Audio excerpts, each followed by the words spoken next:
Thank you very much. All right, I spent the last 2 days since I've arrived racking my brain how to squeeze a 4-hour presentation into 2 hours. It has not been easy. So I'm going to go through this at a pace, not because I want to confuse you or myself, but I feel like if I leave anything out, I feel like I'm robbing you of valuable content. And, what do you leave out of something that's a work in progress that started out 8 years ago with a small little presentation and now consists of volumes and volumes of research and discovery that is, I for one, certainly did not expect to happen to me. So let's kick off. The history of our planet is far more mysterious and stranger than most of us will ever realize. And just by talking to the people here, it becomes very evident. The more people you talk to at this conference, the more evident it becomes. And the interesting thing is that the closer you get to this beautiful blue planet, the more you realize how deeply divided we are as a species. And it's that division, very constructively created division, that is being used against ourselves. And this becomes very evident by the end of my presentation. You'll know exactly what I'm talking about. The great human puzzle. Who are we? Where do we come from? Why are we here? Everyone has asked those questions, the three Holy Trinity questions, if you can call them that. That sounds so simple. We should have all these answers at our fingertips, and yet we can't, define these answers with any kind of confidence, because every time we think we've reached some sort of answer, everything shifts and changes and sends us in a completely different direction. And I normally have a lot more slides here to go into much more detail, but I edited those out.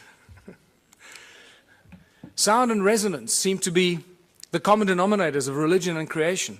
No matter how far back you go, no matter how many civilizations you look at, eventually, if you scratch deep enough, that's what you're going to find. Sound, resonance, frequency, but primordially the sound. And it also somehow connects us to opening us to understanding high levels of consciousness. And that becomes very important as we go through this presentation.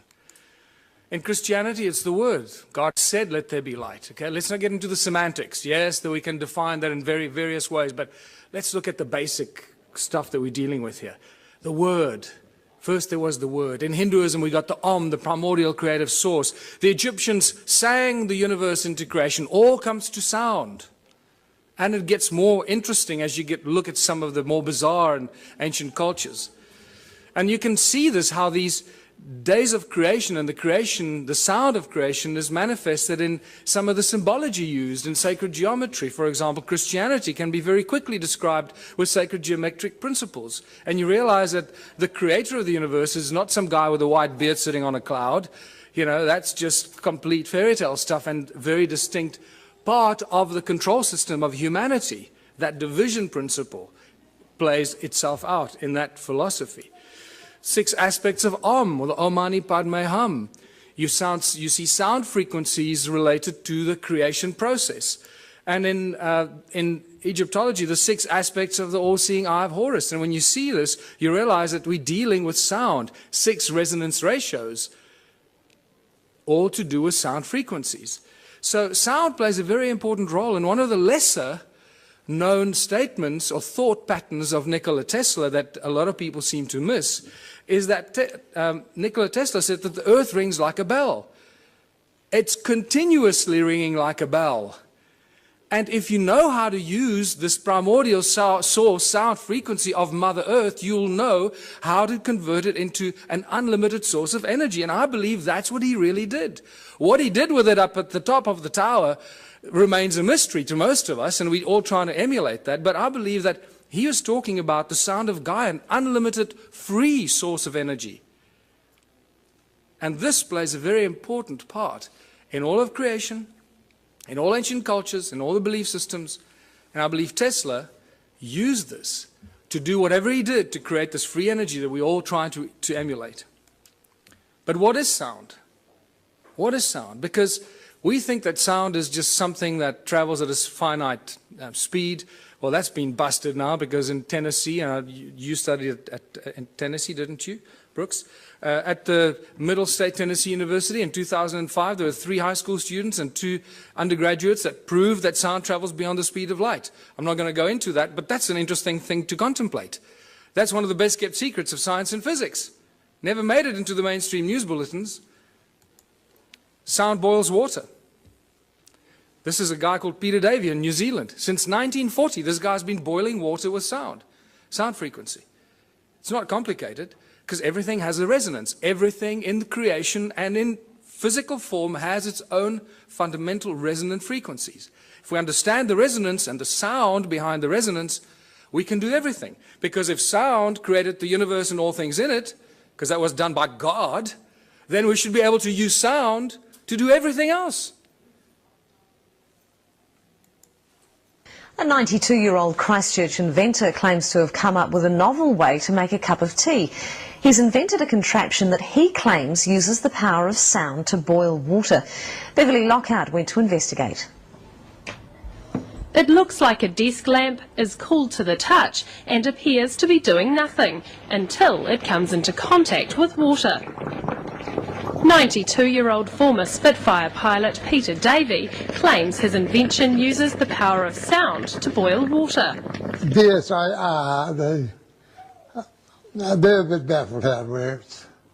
Nobody really knows how it works. Davey believes high-frequency sonic vibrations emitted from within the silver bulb cause the water to boil. He says the idea came to him 50 years ago when he noticed different saxophone notes caused different household items to rattle. The mains-powered gizmo has experts intrigued. Never seen anything like it in my life, as they say. Professor Williamson has his doubts about Davey's acoustic theory and suspects there are 2 simple electrodes inside the boiler. It's the conductivity of the water that provides the path for the current and provides the resistance to give the heating. I'm careful that I don't divulge everything. I'm waiting to get a manufacturer that's prepared to put some money into it. And if he does get it on the shelves, he's already got one interested customer. If I saw one in a shop, I'd buy one, because I think they're an interesting little bit of technology. However it is they work. But for now, Davey is savouring his gizmo's success and sticking to his own unique theory on how it works. Beverly Lockhart, 3 News. And in there lies the problem. He's dead. He took his secret to his grave. We will never find out until we go there, try and wrestle it out of his family to share the secret with the rest of the world. I can't believe that in all of the world of science and the the amazing laboratories that we have, there haven't been some scientists that have reverse engineered this or figured this out. Can't be that difficult. It's a resonant harmonic frequency of boiling water. Reverse engineer it. Measure the resonant harmonic frequency of boiling water and build the device.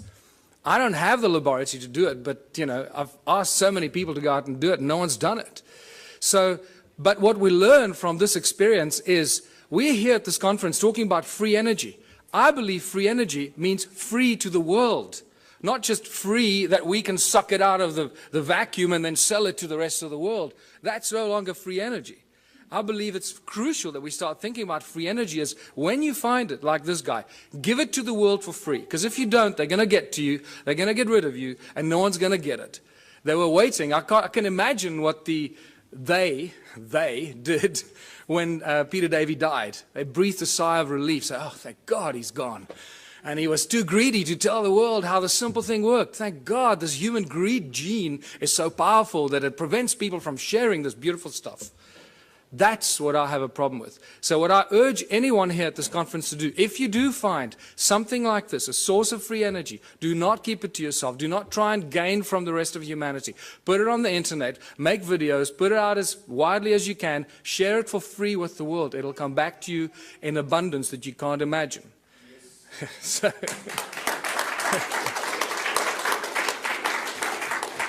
Sound levitates. All ancient cultures talk about levitating things with sound. Not just sound, but also with mind and thought.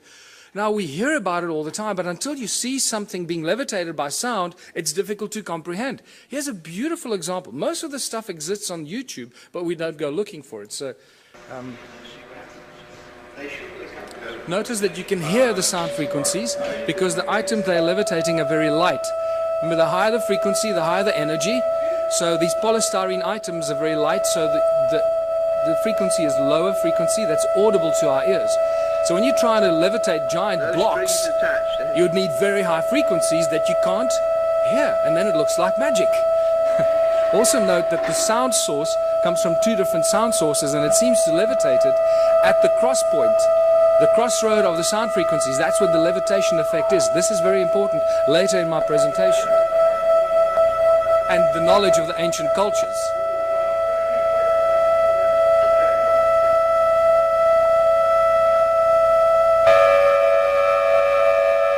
Just the slightest sound variation and the thing starts to tumble and spin. Slightest little variation on the frequency.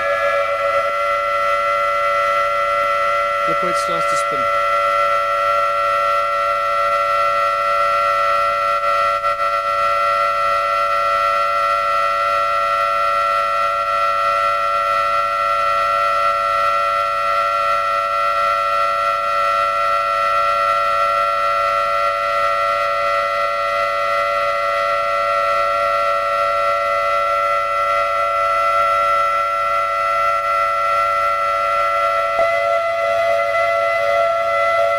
Real irritating noise, but you know, you have to put up with it too.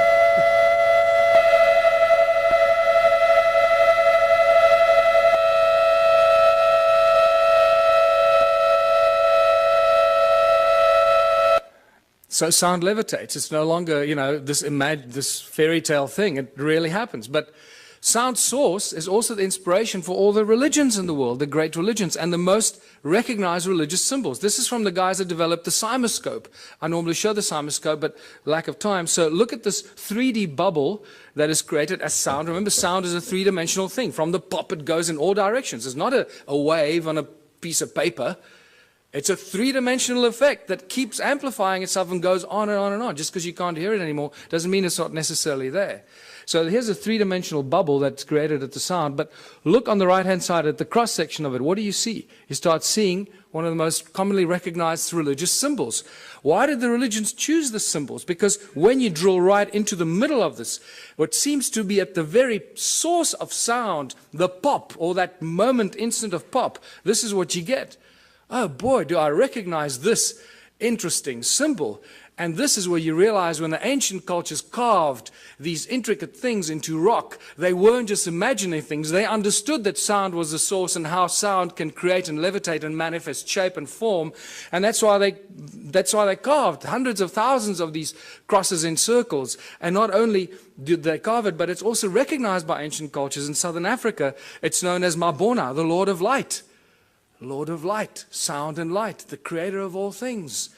The source of all things. And you see this shape repeat itself in some of the most popular religious symbols, like the Coptic and the pagan crosses. You see the sacred geometric patterns imitate themselves in these symbols. It becomes very interesting because now you know where they get the symbols from.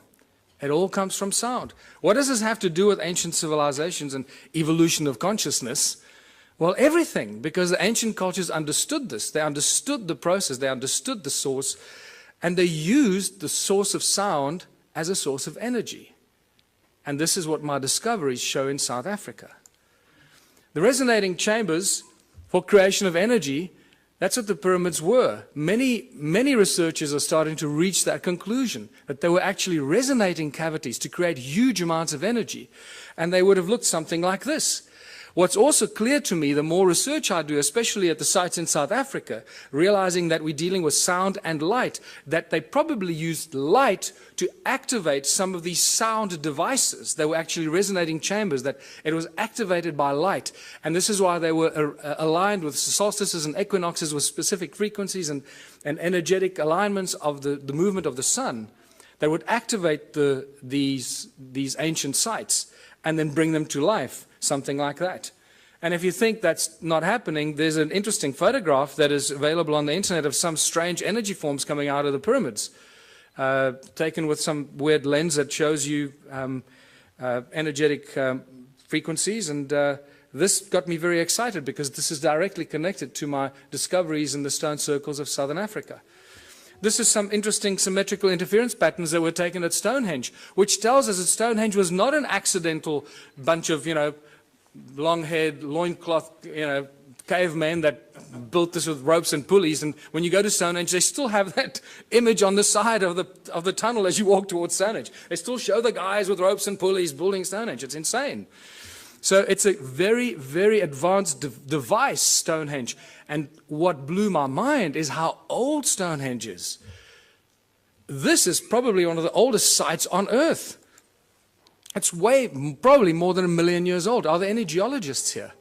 Any geologists? Well, most of you are homemade geologists, sir. You're told that that stone there fell over. It was the twin of that stone, and it fell over. Right? They were connected at the top, and it broke when it fell over. Well, there's the break. Okay? Now, this is sarsen stone. It's very, very hard, one of the hardest stones known to us. There's the break. Does that look like a 5,000-year-old break and erosion? Absolutely not. We're dealing with hundreds of thousands, probably millions of years of erosion to erode about this far. This is not a new structure, people. Stonehenge is extremely old. Your mother will lie to you, your priest will lie to you, but the geology is not going to lie to you. There it is. Do with this what you want. It tells us we're dealing with ancient sites and advanced knowledge of sound frequency, because we see it in the patterns that the Stonehenge site still generates today, even though it is in the state of disrepair. Just like the stone circles in South Africa, in the incredible state of disrepair, are still giving us insane amount of energy that we don't know what to do with. This is another example of how old Stone Age is. That crack was clearly not there when the builders built it. You wouldn't put a lintel up with a crack in it. So we have to assume the crack happened after the event. And look at the erosion around the crack. I mean, this is insane amount of erosion. So, modern day levitator. Southern Florida, this guy called Ed Leeds Cullen in the 20s built this amazing place called Coral Castle. This is still a mystery to a lot of people, or they don't know about it. And he single-handedly put these giant blocks on top of each other, carved them, sculpted them, shaped them on his own. The interesting thing is when they used to bring the trucks used to deliver these rocks, he would offload them single-handedly. And nobody knew how he did it. He always made the guy stand around the corner or something like that, until one day, 2 young schoolboys saw him offloading these giant coral blocks. And they came home very excited saying, "Hey, Mummy, we saw the guy." And they asked, "How did he do it?" And the kid said, "Well, he did it with ice cream cones in his hands, 2 ice cream cones." And the parents imagined, naughty children, what are you talking about? You're trying to force us into buying your ice cream for dinner, right? Well, that's not true. When I heard that, I got extremely excited, because that is consistent with what I've been finding in southern Africa. Ice cream cones, cone-shaped tools. And that's why I call it the ice cream cone phenomenon. And this has become a very important part of trying to unravel the ancient mystery, how they did this stuff. They used sound, they levitated stuff, but how did they do it? And I find many of these cone-shaped tools scattered all over southern Africa, among the ruins, wherever you go. I was up the mountain 2 weeks ago, again, walking through areas that I've never been before. Remember, at this stage, I'm the only guy researching this, the whole of southern Africa. It's like I'm the only guy researching Egypt. That's the equivalent of that. There's one guy in all of Egypt let loose to do, try and get some sanity out of this. And so I feel a little lonely, so come help. So just to show you that these ice cream cone-shaped tools are everywhere. There are thousands of them. I've just collected a few, because after a while you get bored. Say, oh, there's another one over there. And then you get to the Rosicrucian Museum in the United States, and guess what I find? These cone-shaped tools on display with Sumerian writing on it, Sumerian cuneiform writing on it, commemorating the building of the temples in Sumer. They were then stored in the walls and hidden in secret chambers in the walls that were retrieved from the secret chambers in the walls. Now they're on display in the United States. Cone-shaped tools commemorating the building of the temples in Sumer. The plot thickens, doesn't it?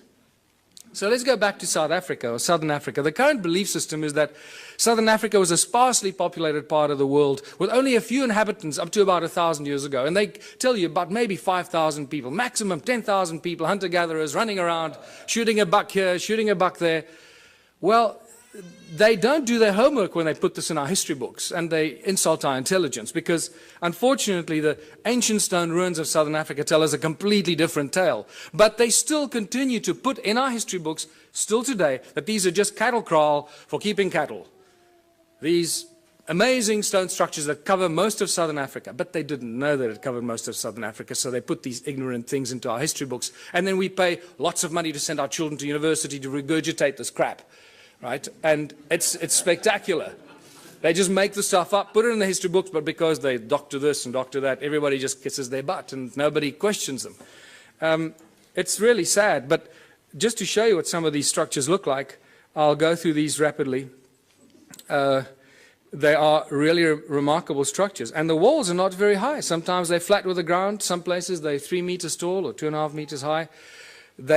The most important thing that you need to note is that each one is completely unique and different. There are not two that are even closely, remotely the same. Each one is completely unique. Now, that was a question that wasn't asked until I came along. What you also need to look at is the stuff around the obvious structures, not the structures themselves, because you'll see that there's a lot of stuff around the structures that is hidden by soil. It's not visible to you unless you're up in the air, like you're looking at from this vantage point. Otherwise, you don't even know it's there. You walk through the veld, you have no idea you're walking over ruins. And then when you look at it on Google, you say, oh my goodness, I was walking there, and I was walking right through all these ruins and these terraces. I didn't even know it while I was walking there. And this is the awakening that happens. I mean, let me just go back here. I mean, look at this horseshoe-shaped structure here, attached with a circle inside, with a stone right in the middle of it, with these weird two, like, towers that lead you in there. And this arm of this from the center goes right through the middle of this. There's some weird stuff going on here that we don't understand. Look at all this stuff hidden by soil underneath, around this obvious ruin here. There's another horseshoe-shaped, ohm-shaped structure. And what does ohm represent in modern electronics and electricity? It's linked to vibration, frequency, the movement of current, and so forth. Resistance. Look at all the stuff in between, covered by soil. You have no idea that there's much more of this stuff in between, connecting this one to that one. And then they build beautiful flower-shaped stone structures because they look like pretty flowers, right? Except you can only see it from the air. And they're all connected by these channels. There's a channel coming out of it and a channel running down there that's badly destroyed, and these strange hexagonal shapes. What is activity all about in Southern Africa? Always about gold. Don't you ever forget it. Always about gold. And remember, it's not the obsession of humans with gold, it's the God's obsession with gold. In Genesis 2, when Adam was alone on earth, Eve had not yet been fashioned from his rib. God comes to Adam and says, hey buddy, there's a place called Havilah. It's land full of milk and honey. The land is good, the water is good. And by the way, buddy, there's gold. What on earth is going on here? Why would God, the creator of the universe and all things in it, the commander of consciousness, want to tell Adam about gold? And it's in that one defining moment that you divide God with a big G from God with a small g. Huge, huge division. The twain shall never meet. And the Bible and ancient texts seem to be, especially the Bible, is constantly crossing those lines. What I find fascinating, scholars that have been studying the Bible for 30 years, their entire life, still keep crossing that line. God with a big G, God with a small g. The Elohim is a plural. The Elohim and the Anunnaki are the same beings, and I'll show you why. We've got conclusive evidence that the Anunnaki and the Elohim were the gods of the Bible, the gods with a small g, the malicious, malevolent beings that were after gold. The divine creator of all things does not want gold. He doesn't take credit cards, and he doesn't use money. And we'll get to that. The ancient history of Southern Africa is all about gold. You can't, the whole Monomotapa kingdom that was attacked by everybody from the north, and they could never be overthrown, the golden kings of Monomotapa. Fascinating story. Not many people are even aware of it. What do other ancient cultures or other ancient texts tell us? Well, the Sumerian tablets tell us in great detail about the Anunnaki. And all the great biblical stories are first found in the Sumerian tablets in much greater detail. And when they, like the creation of Eve from Adam's rib, is reduced to 2 lines in the Bible. In the Sumerian tablets, it's a whole chapter on it, how it happened, how they put Adam into a deep sleep, and blah, blah, blah. It's phenomenal information. But so what we do know is that a lot of the stories in the Sumerian tablets are translated into the Bible much later and abused or used for abuse against humanity. Work in the Abzu is the constant reference in the Sumerian tablets. Abzu has been given many names, but its primary sort of reference is always linked with gold. Abzu is where the gold came from, and there's some great references from Sitchin's work where the landmass, the shape of a heart was given, in the lower parts thereof golden veins from the earth's innards were abundant. Abzu, of gold the birthplace, Ea to the region the name gave. And I'll draw that comparison for you to show what he's talking about.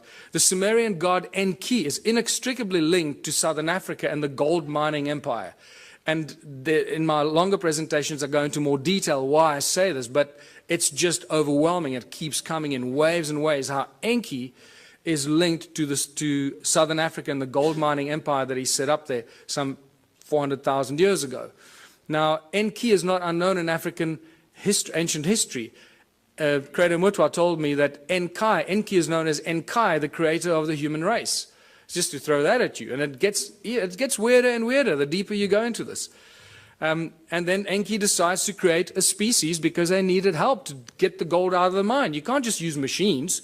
Machines break. And it's much easier to clone a species and train them and let them do this stuff, because if they die or get sick, then you just replace them.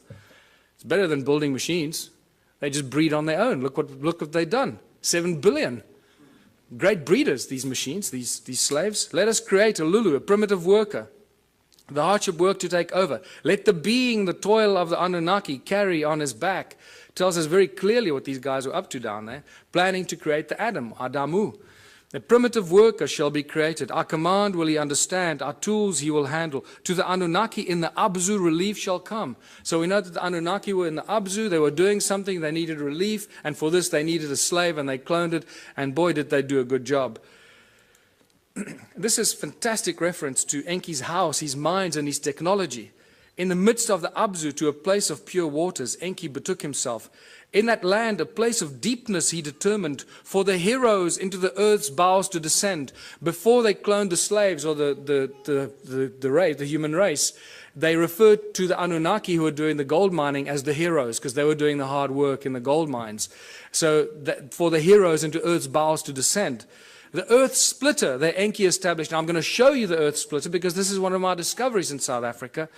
Therewith in the earth a gash to make, by way of tunnels, earth's innards to reach, the golden veins to uncover. Boy, now that we found the physical evidence in South Africa and Zimbabwe, mostly, suddenly Sitchin's work becomes like poetry, because we can point to what he's referring to.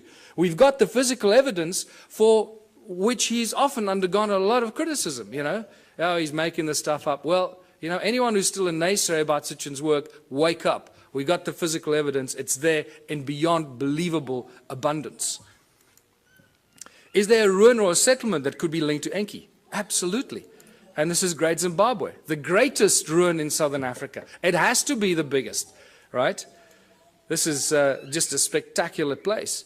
And just to show you, some of the walls are 10 meters high and 6 meters wide. Great Zimbabwe is a spectacular sight. And it has got Enki's energetic imprint all over it. Any of you that do energetic work, go and look at it. You're not going to believe your eyes. What's so special about the ruins in southern Africa? Well, they're very special cattle kraal for very special cattle, because this is probably where the word holy cow comes from. Because most of these cattle kraal are built aligned to the sun and the stars and the equinoxes and the solstices, and wow, they went to a lot of trouble for these cattle, didn't they? And the sacred geometry, and you start seeing how sacred geometric principles just jump out of these structures, and you realize, hold on, this is not just somebody building things, to pass time. And clearly this was easy to these people, because every single one of these ruins that is measured, and this is all Johann Heine's original pioneering work for which you'll always be remembered, because every ruin that he's measured so far turns out to have these very intricate alignments. And this is spectacular. And you'll understand why this is so spectacular when you realize how many of these ruins there are. These, you know, look at this, they're perfect, and you draw a circle over there, which doesn't look like it's real. But when you extrapolate that flat line into the circle, you get a perfect hexagon. When you start joining the corners of the hexagon, look how it touches the inner circle perfectly. You know, this is not accidental, people. This takes real exact science and understanding. There you go. So these structures down there are not just simplistic structures. They carry huge amounts of energy. And important to note that there are no doors or entrances. This is an important thing that you find in some of the archaeological reports, and they say, oh, there are no doors and entrances, and then they forget about it. And then they tell you, it was probably built by a migrating group of 15 to 20 people, and they built it. And you say, hold on, you just told me there are no doors and entrances, and now you're telling me that it was built by people as a dwelling. So what's going on here? What are we dealing with here? And you don't get intelligent answers from the so-called authorities on this. And agricultural terraces. Thousands of kilometers of agricultural terraces. In fact, more than 450,000 square kilometers of agricultural terraces in a sparsely populated part of the world. Who built these terraces? What were they planting in these terraces? What's going on here? It doesn't fit. It doesn't match. Terraces are everywhere. When you start looking and opening your eyes, mountains are covered by these terraces. This is in Botswana. This is in Lesotho. There are terraces up some of the most incredible steep mountain sides that don't make any sense. In fact, if you go into Google Earth and you look at Lesotho, I challenge you to find any part of Lesotho without terraces. It's actually quite incredible. There are just terraces everywhere. And there's just been no people down there to build these terraces, so where do they come from? This is one of the greatest examples because you can see the channels that link them, the circles and the terraces, all one giant grid. Nothing stands alone. Remember I told you, look at around the circles, the stuff hidden by the soil, because there are no standalone circles. They're all part of a giant grid, a huge grid. No standalone, all connected by these weird channels that are clever people at university call roads to drive the cattle on. This is why these roads are there, because they were built because the people 200 years ago built them to drive their cattle on. And that's as far back as they go. Maybe 400 years ago, that's it. This is just spectacular. This is right up the road from where I live. So when I leave my house and I go walking in the mountains, this is what I walk in these places. And it's rather silly. So I take a lot of photographs and I write a whole bunch of stuff, and then I come talk to people like you, and I feel like I'm, alone, lost in the world. Ancient roads and channels run for hundreds of miles. Notice, circle, channel, and the extrapolation or the extension of the circle that looks like a giant spider's web. And it's these giant spider's web that turn into these agricultural terraces. And there's a very specific reason why this is all connected, which you'll understand soon. Look at these archaeological drawings from 1939, clearly showing us that there are no doors and entrances, and these circles are all connected like a bunch of grapes. And then they don't make any more comments about it, they just leave it. The roads link every stone circle. There's the road there. It's very, very badly eroded, as you can see. Most of the times you don't even know you're walking on these ruins. Over there at the bottom, it used to connect in there, but that looks like water washed it away at some stage. Look at this linking into these strange hexagonal things. There's not enough time to talk about that, but there's spectacular information about what was going on there. And there's ruins there and there, but they're just covered by soil. This is a beautiful example of a channel running into with all the stuff around it. The spider's web effect. Look at this. Now imagine most of southern Africa looking like this a long, long time ago. And these are all cattle kraal, as I said, built for special cattle. There were a lot of cattle. Boy, they were just, I don't know where the people were, but there are a lot of cattle. Hey, maybe, how many of these ruins are there? And this is where the penny really drops, when you start figuring out how many there were. In 1891, the brilliant Theodore Bent, this is one of the few archaeologists that I carry real respect for, wrote a brilliant book, The Vanished Lost Cities of Mashonaland, and it's a phenomenal book. And in 1891, from horseback, traveling through South Africa, Botswana, Zimbabwe, he estimated about 4,000 of these structures. Then by 1974, Roger Summers, who had more technology available, calculated about 20,000 of these stone ruins. Now, by now, I started going, hold on, 20,000 stone ruins in a sparsely populated continent doesn't make any sense. I got involved in 2007 when Jan Heine introduced me to this, and within 6 months, I estimated at least 100,000 ruins. So I thought, well, before I release Temples of the African Gods, I can't just thumbsuck the stuff. Let me have some sort of at least scientific argument for this. So I started counting.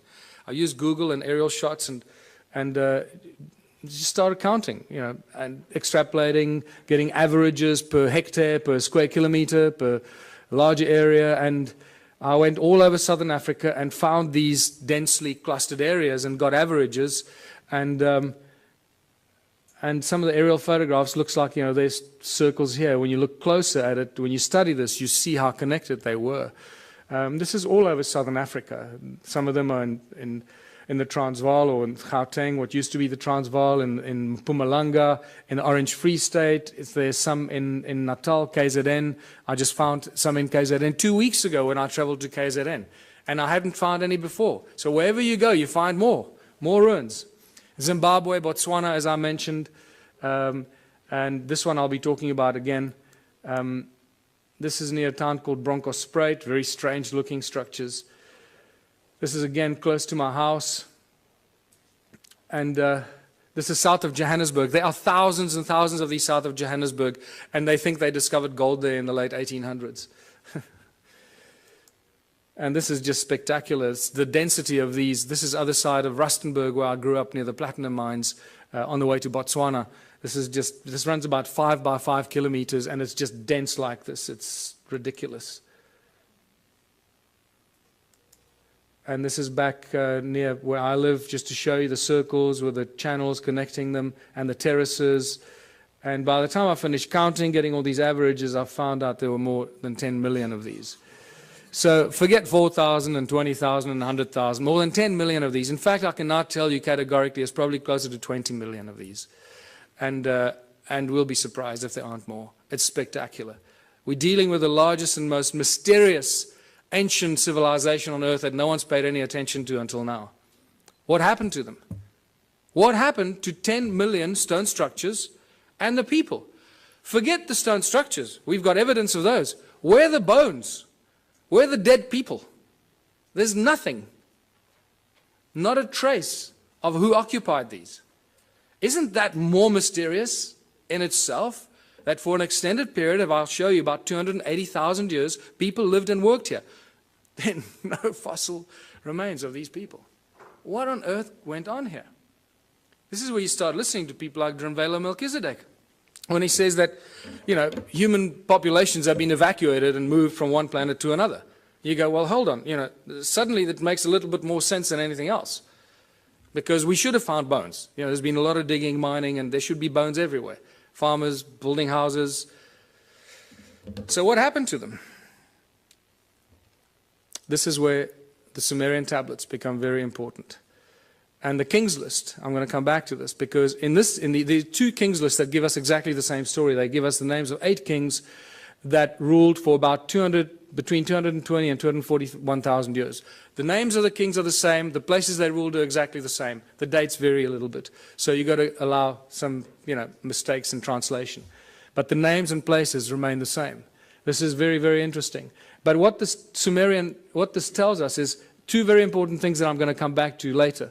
And this is a repetitive theme in the Sumerian text, is after the kingship descended from heaven to earth, after kingship was lowered to earth from heaven. Okay, to us it doesn't make any sense. Oh, we think it's some crap made up by the ancient people because they were all stupid, right?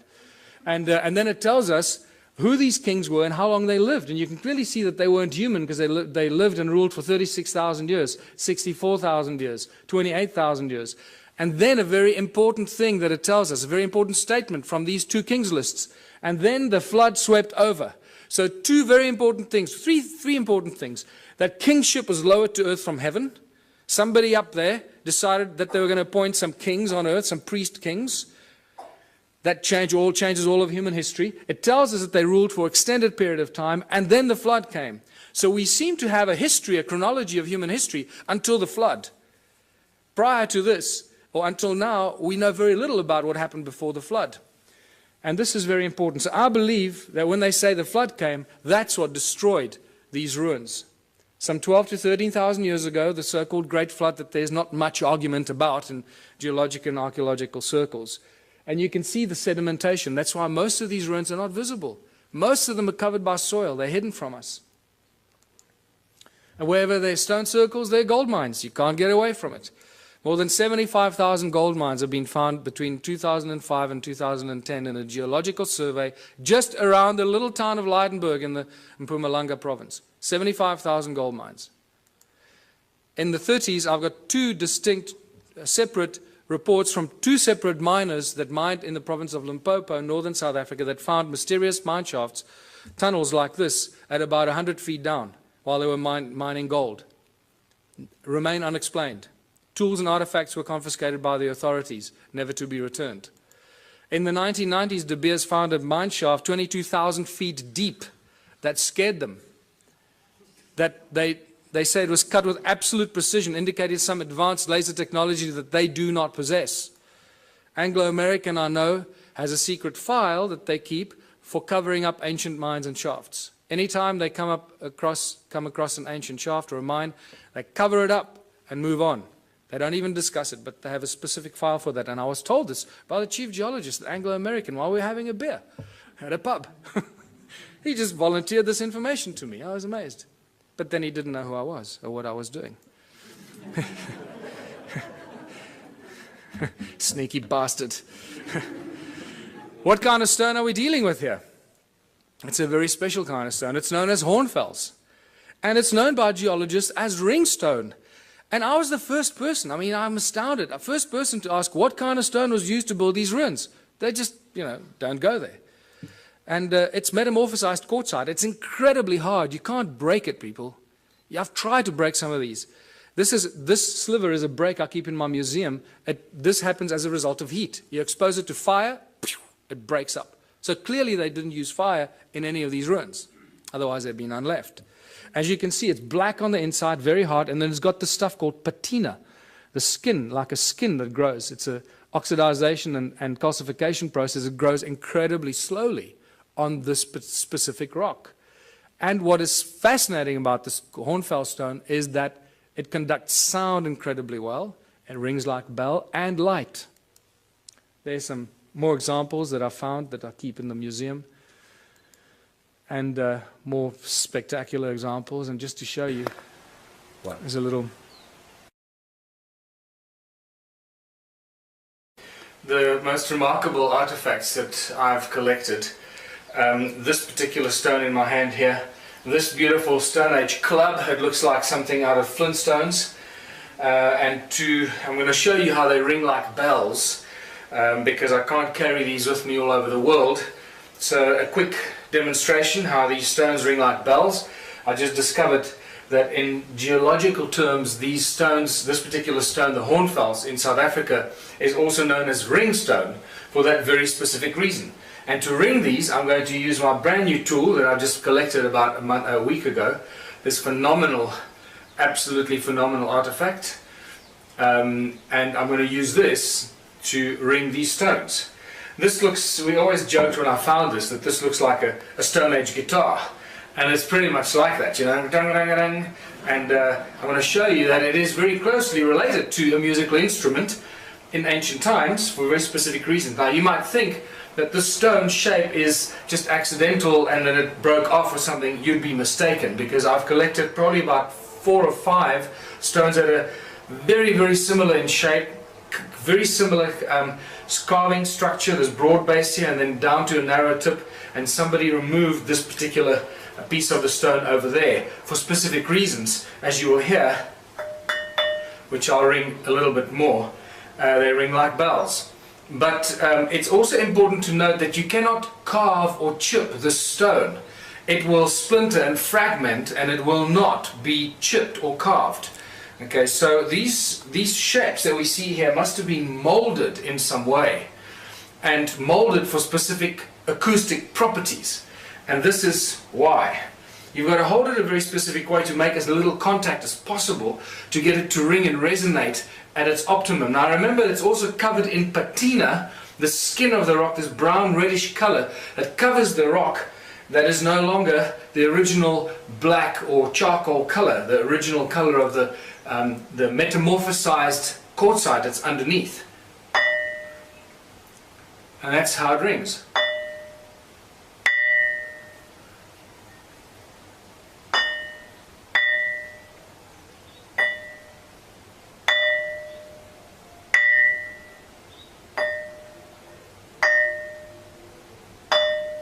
I can actually feel my fingers underneath are deadening the ringing because I'm holding it and it's deadening some of the effect.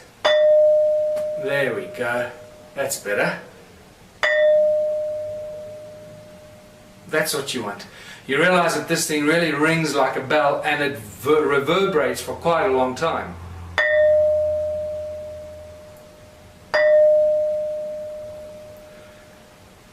Alright, and now to show you that this is not the only one, here's the other one. The Stone Age Club.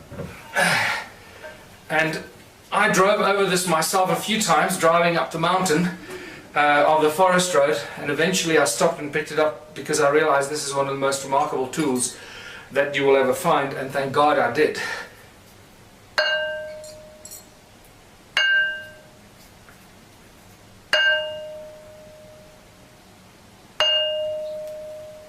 And it is very heavy. I'm out of breath because I'm holding my breath not to make a noise, and this thing weighs probably about 15 kilos, so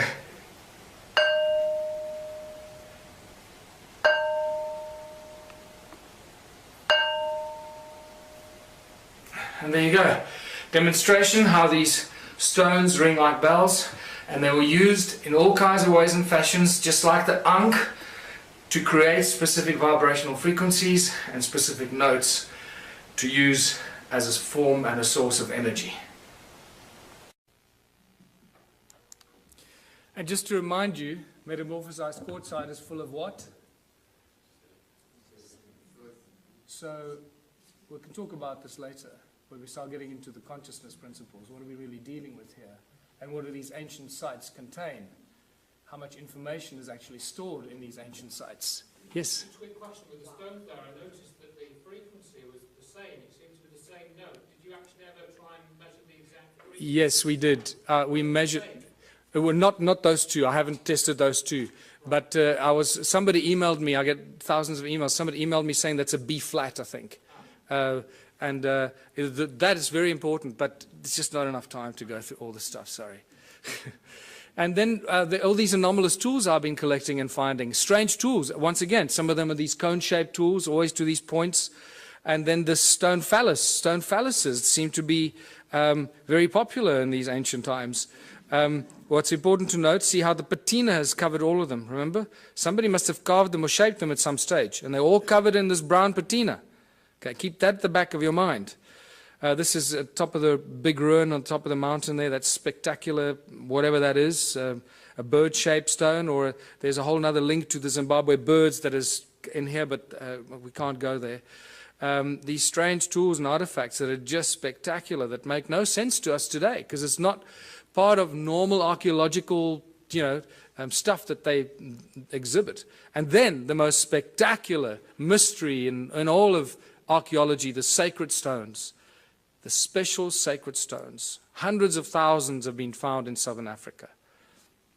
Now, because we had a breakthrough energy conference, you'll automatically notice that they resemble a torus shape. So I'm giving you a little hint as to what these are for. But in South Africa, the Archaeological Society has it as a logo, and they will still teach you that these are weights for digging sticks. That the people made them in the hundreds of thousands, when there were only a few thousand hunter-gatherers, because this is from the Stone Age, right? So there were no metal tools. They made this with other stones because they needed weights for their digging sticks when they were digging for roots in the veld. I can't think of anything more insane. These people should be locked up. Where's the flagship among all these ruins? And this is where we get to the very important Adam's calendar. It was rediscovered in 2003 by Johann Heine, and he'll always be remembered for that, because this is one of the most spectacular discoveries in all of human archaeological history. These are the two central calendar stones. Baba Kreda Mutwa, the preeminent African shaman, told me when I saw him, there you can see Adam's calendar, my other book lying on the desk. When I showed him this book, he burst into tears and took quite a while to calm himself down. He said he never thought he'd see that sacred place again. He was initiated at this place in 1937 as a young shaman, and he calls it Inzalo Yelanga, or birthplace of the sun. Specifically the S-O-N, not S-U-N, because it is believed by the shaman that this is where the gods created humanity. Birthplace of the sun. That's what it looks like from a helicopter. Circular structure, that is north, that is south, not the trees, the stones under the trees. They're the two central calendar stones, and over there you see a wooden pole. That's where the stone man used to stand, and right from the stone man across there, across the Horus bird lying there, which you'll see, we're looking east, exactly east at the rise of the sun. On the edge of this cliff, which is known as the Transvaal Escarpment. There's looking north, exactly north, between the two stones. You can see north-south line goes right between the two central calendar stones. And why is it a calendar? This is Johann Heine showing me of our very first visit there, why it's a calendar, and he did all the original calculations when he rediscovered it. This setting sun casts a shadow, this rock casts a shadow on this one, and you can tell every day of the year, from the summer solstice on this side until the winter solstice on that side, and it comes back. So it's still an accurate calendar, and one of the few that I know. I can't think of any others that do this, monolithic calendars or Stone Age calendars. This is a 3D reconstruction that we did, putting the stone man back in his place, who was removed in 1994 by the Minister of Environmental Affairs, to put a plaque on it to commemorate the opening of the Blue Swallow Nature Reserve. Isn't that ironic? Desecrating one of the oldest sites on Earth. And then they try and prevent us going there because we're bringing tourists there and we're desecrating the place. And there you have, looking out east from the stone man across the calendar stones, very distinct Horus stone, looking at what? 3 stones that seem to align with those pyramidal structures over there, that are aligned with the rise of Orion over there. But you'll see more about that now. How do we date the stones? We look at everything. I'll look at anything, because you can't date stones. So you got to look at everything. Use your, do what the guys in CSI do. Follow the clues and the evidence. And what makes most sense, you have to go with that. So first of all, every stone there is known as dolerite. It doesn't belong there. It is now categorically proven and shown from geological studies that those stones do not belong there. They were brought there by somebody to build the calendar site. That's the edge of the Transvaal Escarpment. It's known as Black Reef Quartzite, and it's full of gold. There's a gold mine underneath that ridge, actually, an ancient gold mine. The erosion, that piece there broke off there. That's the erosion on the tip of that ridge, on the break. Most geologists I've asked suggested to me, pick a number above 50,000 years for the amount of erosion that happened there. So 50,000 years ago, that piece broke off and landed there. Right? So now we're starting to get to the ancient age of this. But this is one of my best, is the patina growth, because I've told you already that these tools have been molded and shaped, and the patina has grown back. That's what it looks like when the patina is gone, black, and then the patina grows back. This is a great example of a monolith in one of the stone walls that at some point broke, and this tip broke off. Look at the patina that's grown back. There's about 2 millimeters of patina growth. We're dealing with something. This patina is known to grow at about 1,000 years per microscopic layer. 1,000 years per microscopic layer. So for a millimeter or 2 millimeters of patina, we're dealing with something that's 100, 200, 300,000 years old. We don't really have a measure for it, but it's extremely old. And we know that this is not normal archaeology. Look at this beautiful carving of one of the stone structures. So not only did they build the stone circles, but they first carved them into rock. This is another interesting part of this presentation that I normally go into a lot more detail. But look at, after they carved this crack appeared through the rock. This hornfels stone, you should see the black of the hornfels on the crack. On a fresh crack, you'll see the black of the hornfowls. But it's so old that the patina has grown into the crack and completely covered up the black color. So this shows us how old this carving is. So we're dealing with probably 50 to 100,000 years old that this carving is. So these are the kind of indicators that we have to use when you deal with this kind of evidence, because you can't follow the normal archaeological routes. They just don't have the tools to do that. But this, my friends, is by far the most important discovery, I believe. If you look at the circular, you can see the whole Adam's calendar is a circular structure, north-south. But the first thing that you notice is that it's not at 12 o'clock. It's not true north. It's slightly left of center. So Johan Heine and I had it measured, and we found out that there's a 3 degrees, 17 minutes, and 42-second deviation anti-clockwise. Now, that's not possible, because we're not dealing with magnetic north. We're dealing with true north. And at first, we thought that this had something to do with the precessional wobble. So I spent a lot of months trying to analyze and speak to experts in precessional counting and all that. And I realized, hold on, I'm barking up the wrong tree. This is true north. Wherever you are in the precessional wobble, true north stays at true north, right? So what's going on here? This is 3¼ degrees deviation. I believe that the man that holds all the information is Charles Hapgood, who's been trying to teach us about crustal displacement and crustal shift. I believe that Adam's calendar is a real geophysical example that crustal shift displacement did happen, because these guys did not make mistakes. They would not have accidentally built at 3¼ degrees out of alignment. It's not going to happen. So, we know that crustal displacement happened, we just don't know when. But here we have physical, geophysical evidence that it did occur. And then obviously the Orion connection. You can't get away from the Orion connection. All ancient cultures do it. I've mentioned it already, those three. There's your Horus stone, and look at that distinctly carved rock there. Those three, if you lift them up, they align precisely with the rise of Orion's belt when it was flat on the horizon. I've had 2 separate calculations done by 2 separate astronomers. Both of those will be wrong, because none of them took into account that 3¼ degree misalignment. So, but it just shows you that their calculations are really, really old. That's really interesting. I didn't cross-examine on them. And just to show you this beautiful Horus stone, I discovered that one morning when I went there with another guy very, very early when I started doing this exploration. And that stone was covered by soil. So we couldn't see. I didn't know that it was actually a Horus or a bird-shaped stone. But then when I moved the soil away from about there, suddenly this beautiful head and nose appeared.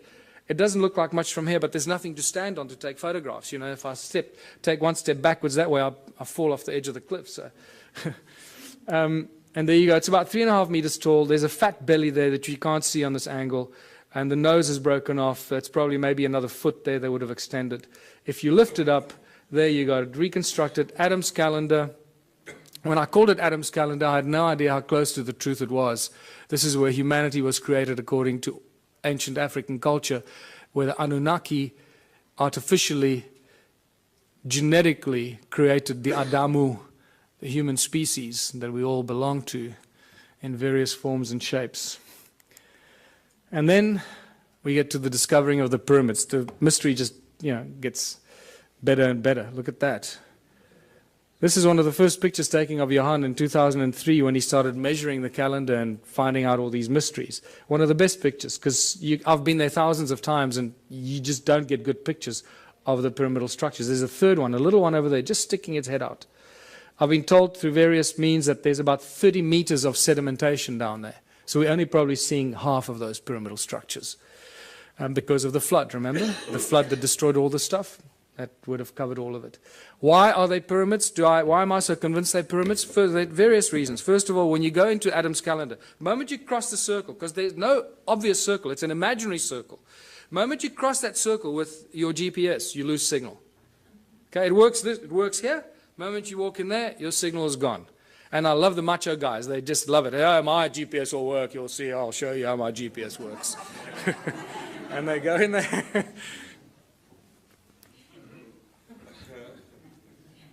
It's fantastic watching them. Just see that ego drop very quickly. And then when you take the same GPS down to the pyramids, there were 4 of us. I will forever regret not taking a photograph of it, because there were 4 of us standing with GPSs like this. And every GPS gave you a completely different reading. Not just slightly off, but miles off You were like, you know, in another province. It was insane, right between the two pyramids. Not only that, but all these ancient cultures built things according to the sacred geometric principles. So I thought, hold on, this will tell me if it's linked or not. Let me draw a golden mean spiral from Adam's calendar and see where it lands. Well, you know, I didn't have to guess. You got it. So here we can do a beautiful twist on those that want to stick to mainstream science.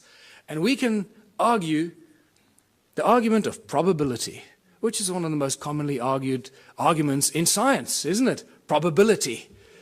So the probability factor that the golden mean spiral accidentally ends between the pyramids is so completely out of kilter that it has to be linked. You're dealing with several million or several billion odds to one that it's, you know, an accident. So the probability factor plays a very important role here. We're dealing with something that's connected. And also through channelings and other psychic revelations, I've been told in no uncertain terms that we're dealing with some very advanced stuff here. And then when you connect Adam's pyramids through Great Zimbabwe, Enki's house, it lands right in the Great Pyramid of Giza. And all along the 31 degrees east longitudinal line, the Nilotic meridian, right, which is also linked to the white lions of Timbavati, the sacred white lions of Africa. And you start seeing all this connection. It's just beautiful. It just unravels more and more. And then my beautiful friend Willem de Swart, who's decoded the numeric system and the secret numbers of God, made it very clear to me that the name Elohim equates to the number 31. Elohim. 31 degrees east longitudinal line. So this gives us an indication that the Anunnaki and the Elohim are the same group of beings. I just recently did an interview with George Nuri. The very last caller that called in told me he was abducted by the Anunnaki 12 years ago, before he knew any of the stuff we're talking about here. They told him they were tall, about 9 feet tall, blonde, blue-eyed individuals. They told him they were the Anunnaki, and they also told him they were often referred to as El or Elohim. That was very interesting, and then the show ended. So I need to talk to him more. So what were all these stone circles for? Millions and millions of stone structures, all connected. Each one is completely unique, different, built with stones that ring like bells. What's going on here? Archaeological drawings show us that there are no doors and entrances, and some of them are concentric circles, like expansion, amplification chambers, or something to that extent, right? So are these connectors, these channels, actually like wires? Absolutely. So let's go back to what Nikola Tesla said. He said the earth rings like a bell, and it's an inexhaustible source of energy if you know how to use the sound frequency of Gaia. And I believe that this is what it is. The cymatic patterns remind us of what we're looking at. The shape of Om. This is the shape of sand on a metal plate. That's what you'll find. So what we're looking at here is cymatic patterns from Earth. Each one of these stone circles just simply represents the cymatic or the shape of the sound of Gaia at that particular point. And this is why they connected. So they created one huge energetic field. There's one example. There's Hans Jenny's photograph, the circle in the middle, and the spider's web effect outwards, the circle in the middle, spider's web effect outwards, except these were connected, so they could share the energy they suck out of Mother Earth. And but how much energy could these structures create? For this, we got to go to 1944 in Japan, when they were developing the death ray with which they were going to smite the Allied army. But unfortunately, they got nuked, so they never got to use the death ray. But one of the things that I found out is that at the core of this death ray was a thing that they used called a magnetron, a resonant cavity magnetron. Well, this is, you start a frequency in the middle, you amplify it in these resonant cavities until you decide when you want to take it out of the wires. And that magnetron is used in laser beams, it's used in microwaves, it's a technological tool used in many applications. This has got a little magnetron in it, or a klystron, I think it's called in this. And then it goes through what? It goes through a crystal to focus the light. Right? So if you're working with light, you need to use crystal because it lets the light go through it. Right? So I believe that this magnetron was used. There you go. If a magnetron a few centimeters in diameter could fry the Allied army, how much energy can a magnetron 22 meters in diameter create? Huge amounts of energy. In fact, I was made aware that it's this structure that was probably responsible for the destruction of Atlantis, because they didn't quite know how to use it and it got out of control. So I believe when you read those translations of Sitchin, where he says Enki built the earth splitter with which in the earth a gash to make, I believe this is the earth splitter or something like that, creating huge amounts of energy, putting it into the giant grid, giant energy grid that connected all these stone structures in southern Africa. And that's really what it was. Everything was linked to the mining of gold. None of these were dwellings, people. We're dealing with a giant energy and work grid for the extraction and the mining and the processing of gold. And then get to the measuring of these stone structures. And I found a guy who had a very interesting device that he measured without me, and then I came back from America and I heard that he went and measured these. I called him back. I said, I want to go back and do it with you. So I went with him, and he used to work in the satellite industry for Centec. Interesting guy. And the measurements that he showed me were just mind-blowing. Electromagnetic waves, either horizontal or vertical, coming out of the ground into the sky. Sound frequencies in hertz, the loudness in decibels, and also what he calls the heat signature. The heat signature that he explained to me, he measures up to, it's the average temperature of the ground below the soil, below the surface, down to about 300 meters. He's got all kinds of ways that he calculates this. I can't explain to you exactly how he does this, but I asked him several questions to cross-examine him to see if he was not, making it up, and it stayed constant. So I believe that he does have a system to work this out. This is what he measured. The outside, the heat signature anywhere outside here is 5.5 degrees Celsius at the surface of the ground. The moment you move the device in there, it shoots up to 29 degrees. So it's 5.5 degrees, 29 degrees. 5.5 degrees, 20. There's no scientific explanation for that we have right now. You go in there, it goes up to 33 degrees. 5.5 degrees, 33 degrees in the middle. What's interesting, the electromagnetic field here runs at the equivalent of about 280 megahertz, but it's vertical, straight out of the ground into the sky. So it's a column of energy out of the ground into the sky. Over there, it creates like a dome-shaped effect over the circle, because you also lose GPS when you go in there. So I can now understand why you lose GPS, because it creates the circle. There's no electromagnetic activity outside. The moment you go inside there, you pick up this horizontal electromagnetic effect, equivalent to about 480 megahertz. And he went into more explanation to me exactly how, sorry, let's go back here. And then the sound frequency he measured coming out of these walls at 14.5 gigahertz. Now, we don't measure sound frequencies at those. This is really mysterious. So, and at 72 decibels coming out of these walls.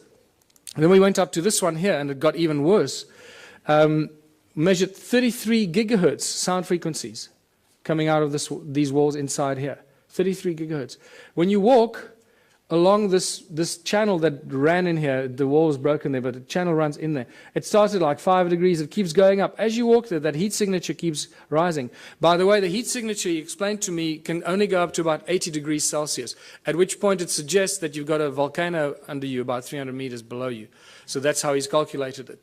And so at 80 degrees is the max, and nothing more is possible. So we go from 5.5, and by the time you get here, it's at 33 degrees. Around 30 degrees there. When you go from outside there, 5.5 degrees, onto that little attachment there, inside, shoots up to 58 degrees. 5.5 degrees, 58 degrees. There's just no reason why it should be doing that. And then the electromagnetic waves, once again, there's a dome-shaped horizontal effect that happens inside here at that frequency. And it's horizontal. Also, this is why, when we did ground-penetrating radar, I used the world's leading company to do ground-penetrating radar on 3 structures. This is one of them. There was another one of those flower-shaped ones, and then at Adams Calendar. And all the way through the ground-penetrating radar exercise, I kept asking the guy, are you getting GPS signal? And he says, yeah, sure. And he had a really big GPS thing on his back, and I thought, okay, well, our measurements are down the drain. That's it. The guy was lying to me. And then I waited, after working like a dog for a whole long weekend, because to do this GPR is not easy. The GPR devices are not meant for rocky terrain. You've got to drag this big box up the rocks and down the rocks, and I had to do the dragging. So I worked my butt off for the whole weekend expecting some results. So, you know, a week goes by and I phone the guys in Joburg and I say, have you got any results for me? I'm dying to see the results. And they say, yeah, no, we've got some problems with, I'll get back to you. A month goes by, nothing. 3 months go. Eventually I said, just tell me what's going on. He says, look, we got real problems with the GPS. Everything's just completely scrambled. I don't know what happened. I'm really, really sorry. But it's just like complete garbage. This has never happened to us before. So I went, don't worry, it's okay. You made me the happiest guy in the world. Because now I know that our measurement's accurate. It looks like you're getting a reading, but you're getting garbage. So when they put it in the computer nearly blew up. It said, sorry, buddy, I don't like what you're feeding me.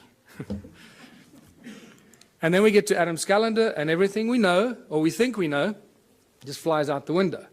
There's the imaginary circle, once again. And as you approach it, the heat signature is at 9.5 degrees. It's a little higher than the other places. As you cross that imaginary circle, remember there's no wall, so 9.5 degrees, as you cross in there, it shoots up to 77 degrees. 9.5, 77 degrees. But then when you go in between the two calendar stones, it shoots up to beyond 80 degrees, beyond what suggests you're standing on a volcano. This is bizarre stuff. Is it the human that enters there that makes the change? Or if you leave a thermometer in there, is it the temperature? It's not a thermometer. No, this is special calculation. It's a heat signature. It's not the temperature of the ground. Okay, so it's, again, it's the average temperature that he explained to me, about 300 meters below the surface. Going up in temperature, suggesting that at about 80 degrees, that heat signature would equate to a volcano, volcanic activity. And then we measured the sound frequency, first of all. Once again, nothing outside. And then as you cross that imaginary circle inside, it shoots up to beyond 375 gigahertz. This is sound frequency. Now, I've never heard of anything before measuring sound frequency at these frequencies. In fact, I've had several people argue with me that sound doesn't exist at those frequencies. I say, oh, well, it just disappears. What happens to sound? It just disappears because we can't hear it. So there's an interesting debate to be had there with some of the brainy people out there. 375 gigahertz sound frequency. That's insane. That's ridiculous. But then the electromagnetic fields become very important in this discovery, because as you cross in there, it shoots up to 1700 megahertz, equivalent electromagnetic activity, horizontally, creating a dome-shaped effect. Again, this is why the GPS doesn't work inside there. But in between those two calendar stones in the middle, it shoots up even higher to 1800, but vertically, straight out of the ground into the sky. And that just blew my mind, because that made me realize that we're dealing with something very special. Since I first started going there and taking psychics and connected people there, there have been hundreds that have told me things about the site that could not be told unless you knew something. So once again, the statistical probability that they were lying to me is out the window. They must be telling me the truth. And the recurring constant, that thing that I've been told by, you know, strange woo-woo people, is that it's an active vortex and a portal. Now that we've measured it, I believe them, because this is the kind of thing that we measure there. Electromagnetic waves run horizontally, vertically, and then vertically coming out of it is one vertical shaft of electromagnetic waves straight into the sky. So what is this calendar site all about? What were they doing here? What were the Anunnaki doing here? They were getting gold. They were using the people to mine the gold, using advanced technology, Caesar technology, getting it off the planet. We know that they were getting it off the planet. Sitchin makes it very clear in his translations. But he says they would beam it up with skyships. I think he was very, very close to the truth, except the word skyships was misinterpreted in his translations. It wasn't skyships. It was a contraption like Adam's calendar. Beam up the gold, Scotty. Where do you want it? That's what we're dealing with here. They were getting the gold off the ground, off the earth, somewhere else. The gold isn't here. One of the biggest mysteries. Where's Germany's gold? Where's the gold in the USA? The gold is missing. Suddenly all the countries around the world are waking up that they don't have any gold. Well, this is an age-old story. It goes on for all of human history. Remember when the Spaniards arrived in the Americas and everywhere in the world, they found the native populations, they had all this gold, and they asked them, who does the gold belong to? There was always one answer they received, The gold belongs to the gods. And they were right. And they're getting it off the ground, off this planet.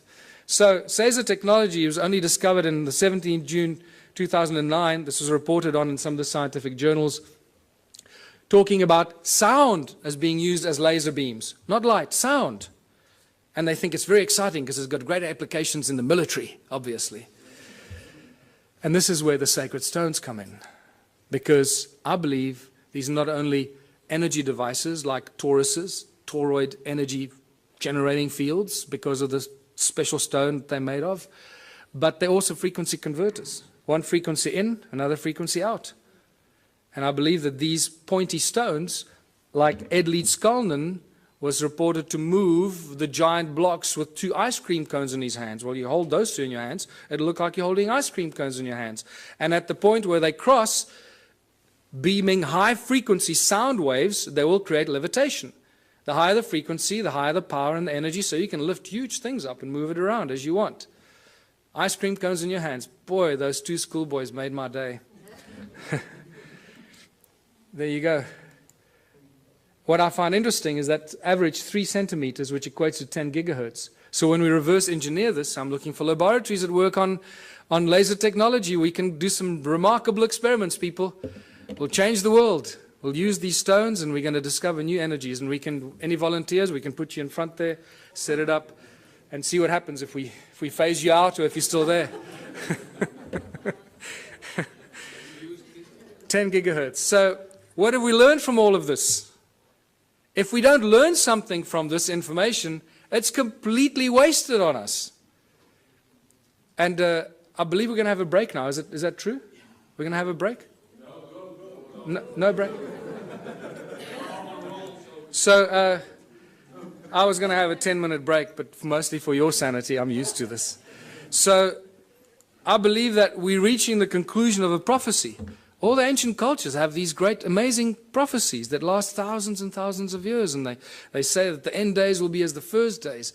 Did you know that in 1980, in the mid-80s, 4 of the North American native tribes came to South Africa to meet with Creator Mutwa and some of the African shaman because they believe that the new age will rise out of South Africa. It was quite amazing.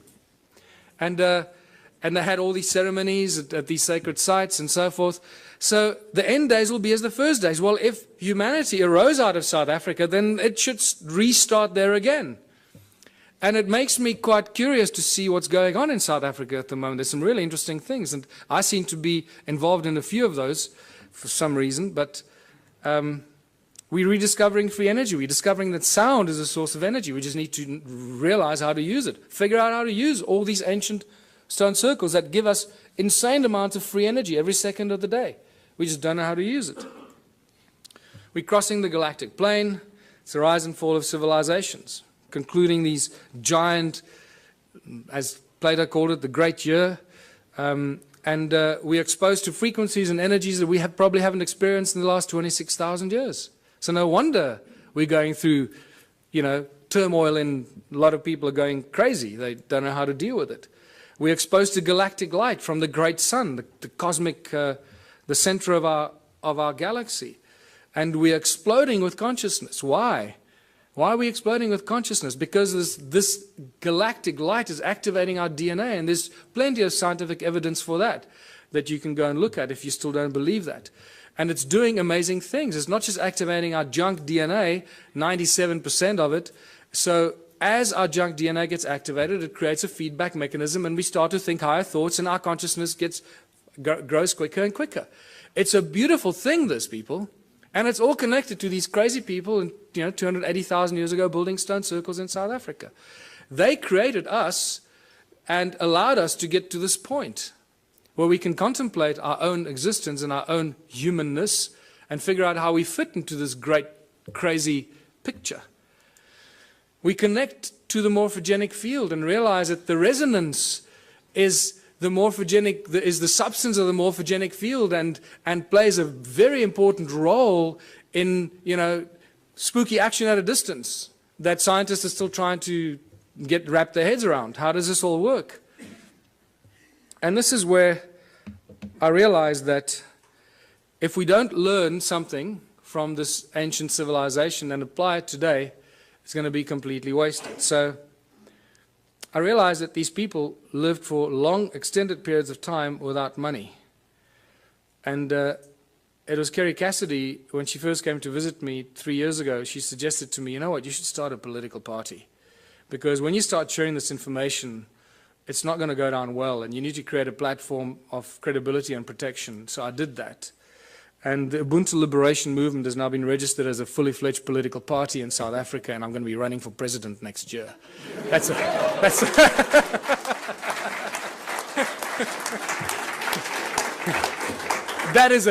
the funniest thing I've ever heard. But it's true. I just realized, hey, we're running, yeah. And then somebody said, so does it mean you're running for president? I had to do a double take. Oh, shit, yeah. I guess it means that, yeah. We're just trying to cause trouble. We're just trying to inject the virus into the organism, but it has some really spectacular side effects or things that we have to do. So we are all born on this beautiful planet, and we're all born free. And yet, we cannot move around freely. We cannot live where we choose to. We have to follow rules and laws that we didn't agree to when we were born. We have to work to pay taxes and to earn this thing called money. We didn't agree to that either when we were born. We didn't agree to be given a number and be treated like a corporation. We are living, breathing human beings. We're not numbers of infinite soul and flesh and blood. And yet that's not how we're being treated. The restrictions on humanity are endless, and they're getting worse by the day. The current situation is very simple. Every socio-political system has failed us. This is why we're in this mess. Otherwise, we wouldn't be talking about this stuff, right? If it was hunky-dory. Humans everywhere live in misery. There seems to be no happy outcome to the political and economic mess of the planet. Every year, every month, it gets worse. More poverty, more hunger, more homelessness, more misery. The global economic collapse is imminent. The fact that we still have a global economic system is actually miraculous, but it is a clear indication how powerful those individuals are that control the global economy. They have infinite power as it is now. Only us, only we can do something about it. And there's some simple things that we can do about it to change everything about our lives and how we continue living as living, breathing human beings and not numbers and corporations or fictitious, fictional entities. 1/3 of the world's food goes to waste. This is spectacular. What kind of creatures have we become that we deny 1/3 of the global population food because they don't have money? We don't hand it out, we dump it, we destroy it, because we can't give it to them for free. They need money, they need to work, lazy bastards. Do some work, go get a job, become a respectable member of society, get a job. We don't need jobs. It's the last thing we need. Every time I hear politicians say, we're going to create jobs, I sense shivers down my spine. It's the last thing we need. Busyness. Keep you busy, running around, forgetting what you should be doing, what kind of life you should be living. It's all encoded in the language that we use. How did it get so bad? This is where we get back to what we've just been to, the ancient civilizations. A small group of royal political families and the banking elite families took control of the world. This didn't happen last year or 100 years ago. This happened thousands of years ago, people. It started with the Sumerians about 6,000 years ago in the Middle East, in Sumeria. When the Sumerian tablets tell us, when kingdom was lowered to earth from heaven, that's why I pointed it out to you. They tell us, kingdom was lowered to earth. Suddenly we see these priest kings appear out of nowhere. How did these guys suddenly took on this higher than thou situation? Who the hell are they? Where did they come from? Oh, people lived happily, and suddenly one guy said, hold on, I'm going to be your king. You're going to have to work for me and pay taxes. Screw you, buddy. I don't know. So how did these priest kings in ancient times become so powerful? Because they were appointed by the gods. I'm not talking about God with a big G here. I'm talking about the gods with a small g, these arrogant pricks that came here and disturbed us on this beautiful planet. And what happened next after they appointed the priest kings? The most spectacular, miraculous thing happened. These priest kings created money. Money is not part of natural evolution. This is a complete misunderstanding of human history. Anyone that teaches you that has not done their homework. Money was maliciously introduced in ancient times as a tool of enslavement, the absolute tool of enslavement, and we are feeling the worst brunt of it right now. We are the guys, we are the civilization, we are the people in the history of this planet right now that can make a change. It's up to us what we do with this information and how we move from here forward. Today there are three main banking families. There are arguably a few more, but the big ones, obviously the Rothschilds, the Rockefellers, the Morgans, they control everything. They own all the banks in the world. How can I make the statement? Because they're the guys that bail out the banks when they go under. So they own them. It's simple, right? If you bail somebody out, you're going to own them. And you're not going to bail something out that you don't own, or at least that you don't control. So the World Bank, the IMF, the BI, the Bank of International Settlement in Basel, Switzerland, most people aren't even aware that there's a thing called the Bank of International Settlement. When they discover this, what? Wow, that's amazing. I hope they're good people. Can't they give us a loan? Remember, people, money doesn't exist. Okay, I'm going to get into this. Yes, did you want to say? What I don't understand is, you now say all the past history was rubbish and it was all evil, but still you want to run for government and president. I don't understand it. So okay. You believe in the system, but everything else is rubbish. No. I don't. No. Well, that's what you're actually saying. No. You're getting the wrong end of the stick. We created the, yes, you are. We created the Ubuntu Liberation Movement. I'm going through it now. Just hold on. You'll understand where I'm going with this. Okay. There's going to be another point in time to ask questions. Okay. I discuss this because this is quite central for our understanding of who we are. Yeah. Okay. Well,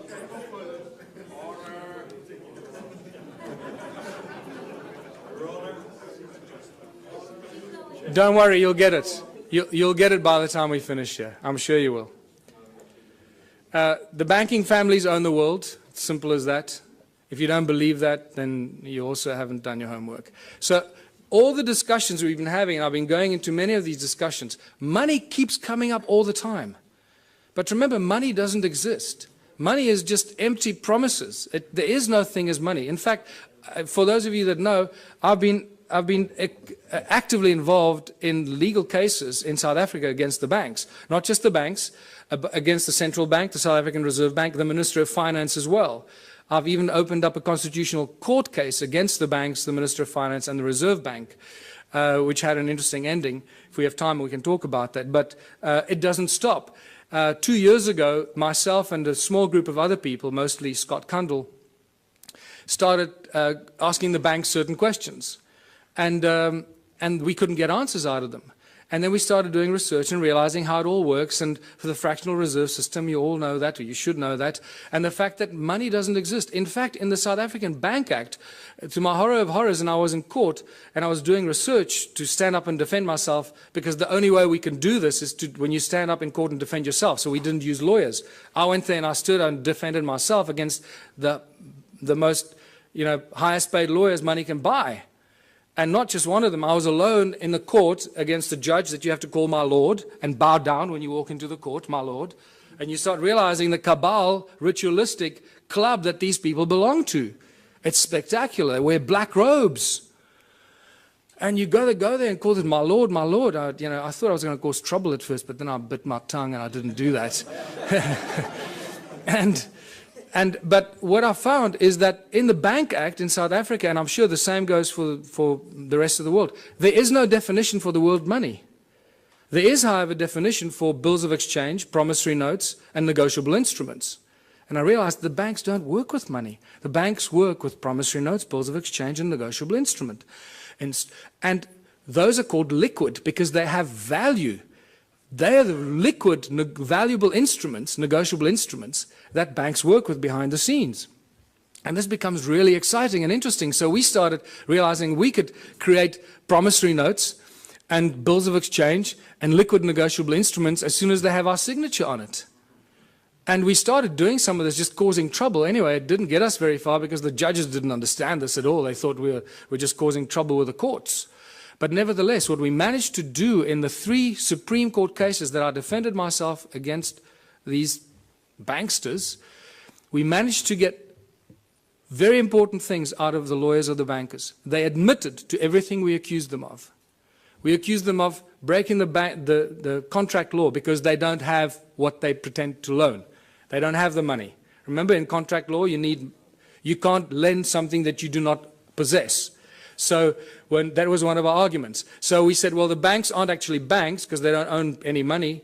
And they admitted, yes, no, we don't own any money. So, okay, great. Judge, did you get that? And then we said, well, that means that you're an agent and you're not a banker, so you can't charge interest and you can't come after me because the contract is null and void. And then we realized that they securitize your signature. They sell every document you have, every document you sign with your signature on it and has a value on it is sold in a process called securitization. And this is a global industry. Global banking industry works with securitization. And they're very proud of it. They publish the securitization information on their websites. But then when you argue securitization in court, they deny it. They say, no, we don't know what you're talking about. No. And the judges don't go and do their homework because the judges are so blinded by the banks and the lawyers, they just follow. They just can't imagine that the banks could be lying. So they agree that they practice securitization. Well, first of all, they denied that there is anything called securitization. They accused us of being fanciful and making things up, and that they didn't have money to lend. We accused them of not having locus standi or any rights to start the action against you because they sell your documents and your contract to a third party called a special purpose vehicle. And that special purpose vehicle company is a third party that takes complete ownership of your property, your car, your credit card debt, your overdraft. Everything is securitized by the banks because they don't have money. That's how they make money for themselves. It's all shuffling paper and bookkeeping entries and selling empty promises. And this is how junk bonds are created, because once you haven't paid on your bond, 3 months after you haven't paid on your home loan, your bond, that goes stale.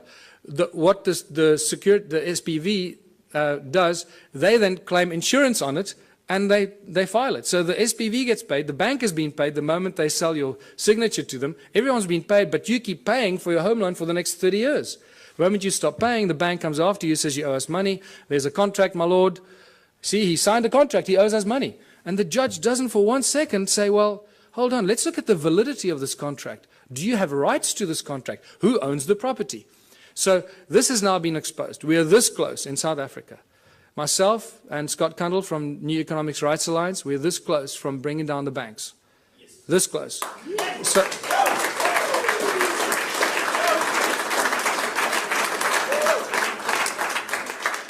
because they're just lying thieves. What you're talking about, the global banking industry, people, is nothing more than the largest legalized organized crime syndicate. That's what it is. So they're a bunch of criminals. We've got to do something about it to stop it. So I've got 2 cases against the banks now. One of 5 counts of fraud, which they haven't argued any of the points. They've argued why I'm claiming all the money that I'm claiming. They're not arguing any of the points. And Scott Kundle has got a case with the New Economics Rights Alliance, which has become the 3rd largest non-profit organization in South Africa in the last 6 months, about 160,000 members. He's launched a case of unconstitutionality against all the banks. We're about to launch criminal charges against the banks, full-blown criminal charges, because the evidence is just becoming overwhelming. And all it's going to take now, one judgment. If there are any mathematicians here, you can see the complete insaneness of this. Out of thousands and thousands and thousands of court cases, people against banks, not one person has ever won a case against the banks. Just think about that. Clearly, this is stacked in favor of the banks. Clearly. And the judges are either paid off or they're too stupid to understand what's going on. But things have changed. We have a few situations in South Africa. We've had small victories where the banks withdrew. This is how clever they are. They withdraw before they get a judgment, or they abandon. So there isn't a precedent on the record. So you can't then go and argue the precedent. So they're very clever with this. But we're going to force them into a judgment because of what we're doing. And it's just going to take that first judgment and then it's all over. The entire global banking system works on the same principles, and it's just going to be a domino effect. And we'll do what Iceland did, hopefully. Just reverse all the mortgage loans, reverse all the car loans, credit card, just, Just reverse everything, because these thugs have stolen trillions from us and make us their slaves. And that's exactly what they do. And this is linked to our education system, because most people are indoctrinated into this way of thinking since childhood. Our education system has nothing to do with learning. It's really developed and funded by the banking families to condition humanity into following orders and respecting authority. They control the contents of all the textbooks and transfer of information. Our schools are really just indoctrination camps to brainwash our children to follow orders and to bow to authority. It's got nothing to do with learning, people. The money controls the legal system, as I mentioned already. And if you just look on the internet on a daily basis, you'll see that the economic collapse is just imminent. It's somehow being kept alive. The question is, and this is what I need to end on, because we can't keep talking about doom and gloom all the time. We need to talk about what are we going to do as a species? What are we going to do when it all collapses? And this is where the most exciting thing happens. And this is my message to everyone in the world. This is where the true humanity shines, and we realize how beautifully we can survive without money. We have to find a new system, because this system is broken. It doesn't work. We cannot continue doing what we've been doing for the past 6,000 years. That is insanity, and as you know, insanity is defined as doing something over and over again and expecting different results. So hopefully after 6,000 years we now have learned. Don't try and fix the current system. Change it completely. What is the one thing that we can do to change it? You know what that is. And this is where the Ubuntu Liberation Movement comes in. Join the movement. Realize it's a movement about higher consciousness. It's about breaking all the norms that we've been conditioned to believe, standing up to authority, and taking back what belongs to us, living, breathing human beings. The Ubuntu contribution system, I called it contributionism in 2005 when I first started writing about it. Completely new social structure, abundance for all. It's based on ancient knowledge when they didn't have money, where everyone contributes their natural talents or acquired skills for the greatest benefit of all in the community. It's a simple system. It comes with a lot of questions because we're so poisoned by capitalism, consumerism. It raises many questions instantly, but I've been through this thousands and thousands of times. I can already tell you what you're thinking, and I'm going to tell you what you're thinking just now. It goes back to the African roots called Ubuntu. All ancient cultures, in a way, shared this African system called Ubuntu. They have different names for it, but it always comes down to the same thing. It's amazing that the ancient cultures survived for thousands of years, not using money, and they thrived, as Foster Gamble would say. And they had a similar philosophy. If it's not good for everyone, it's no good at all. And that is a beautiful philosophy that I'd like to share with everybody, because I don't want to do anybody harm. And I don't want to do anything that's going to harm anyone because it does me good. I'm not interested in doing that. And this is why the whole Ubuntu contributionism system, the Ubuntu movement, is a movement of higher consciousness. It is for people moving into a new age, a new era of higher consciousness. Exactly that. So that's the virus we want to inject into the South African Parliament. Higher consciousness. Not because I want to run for president. In fact, if by some miracle I became president, and this was a question that was asked me in Durban last weekend at our first public meeting. So what are you going to do if you become president? I said, well, the first thing I'll do is I'll dissolve the government. Just dissolve the whole government. Just dismantle it. And give the power to the people, wherever they are, to start their own local communities. Rewrite the laws. The laws we have are not written for the people, they're written for the corporations. Inalienable rights, this is what I need to remind people of. And this is beautiful, because this is part of the ANC's Freedom Charter that they stood for over 100 years. Now, it's been very conveniently forgotten. And this has become the new Freedom Charter for the Ubuntu movement. The country belongs to the people. The land belongs to its people. The water, the minerals, the airwaves, doesn't belong to Vodafone, it belongs to the people. The forests and everything in the country belongs to the people. Yeah. The land in China belongs to the people, and they should do exactly the same. This applies to every country, people.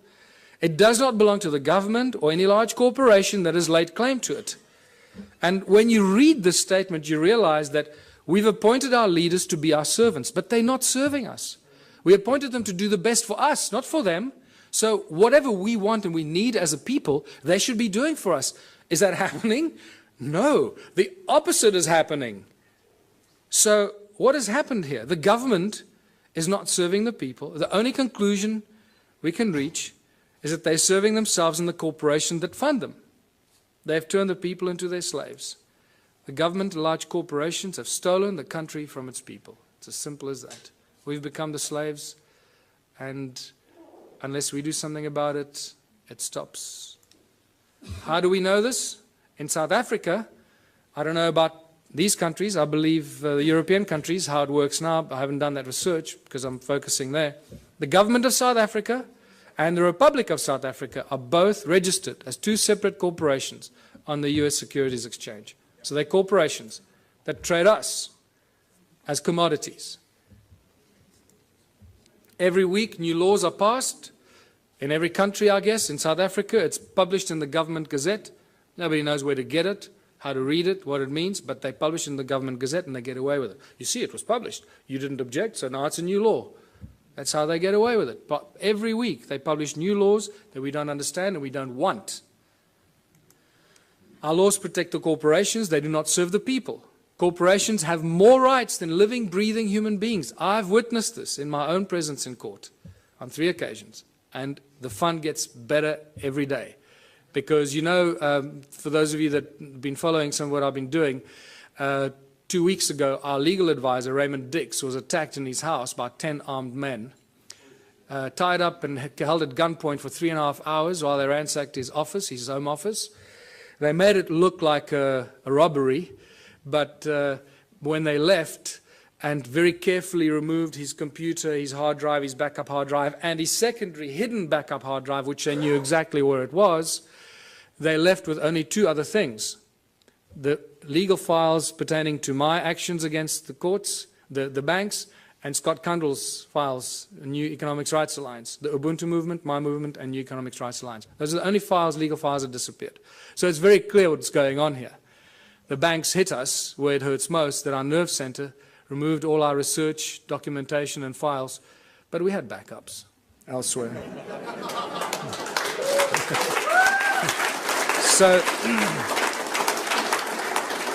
So now it's obvious, you know, if they take me out, they just created another martyr. So bring it on. I don't care. I know where I'm going. I'm going to sit on the right-hand side of Jesus.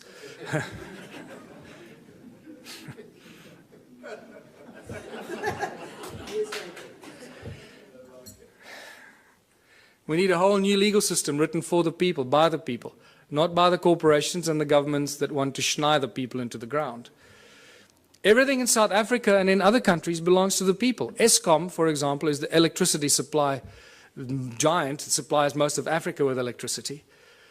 All the installations of Eskom belong to the people. The coal they use that they get out of the ground to charge us for the electricity belongs to the people because the coal belongs to the people. Sasol is the coal to liquid petroleum company that was paid for by the taxpayer. The technology was developed from German technology in the 1920s.